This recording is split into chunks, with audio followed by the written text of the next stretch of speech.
Many individuals in the advocacy and patient community use the term previvor as a designation of someone who has an inherited susceptibility to cancer and yet has never had cancer. They're not a survivor, but they have not yet and hopefully never will have had a cancer. Individuals who have inherited susceptibility to cancer, such as having a mutation or what we call a pathogenic variant in BRCA1 and BRCA2, are at increased risks for different types of cancers, the two of which are most common are breast and ovarian cancer. For breast cancer, symptoms to be aware of are changes in your breast. So often that is a lump or a bump, or changes in the skin, things like that should be taken to your healthcare provider.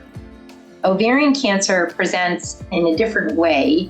Sometimes it's said that ovarian cancer whispers. So there are symptoms, but they're a little more vague. There are things like bloating, constipation, abdominal pain. And the trouble is that many people have those types of symptoms intermittently. But in general, any symptom that you have that lasts for more than a few weeks that you don't have a good answer for, you should likely talk to your primary care doctor about that.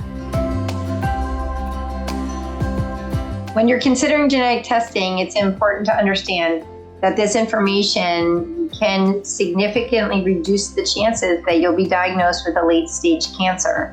And in that way, it can be potentially life-saving. It's important to talk to your family to understand your family history and to talk about managing your risk. The most important thing is to get the screening done. If an individual underwent genetic testing, say 10 years ago, and was not found to have a BRCA1 or BRCA2 mutation, they should strongly consider having additional testing done, because at that time we were only testing for BRCA1 and BRCA2.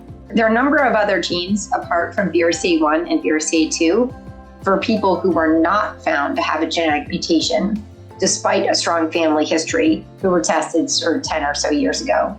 We don't necessarily routinely go back and do additional testing unless there's some unexplained cancer in the family.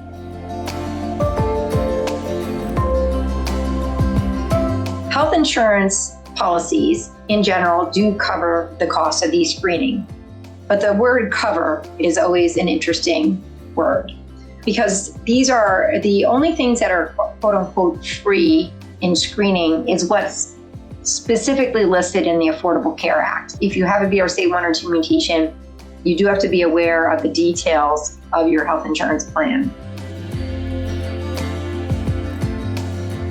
So talk to your doctor, learn more information, but consider genetic testing and the impact that it can have on reducing your cancer risk.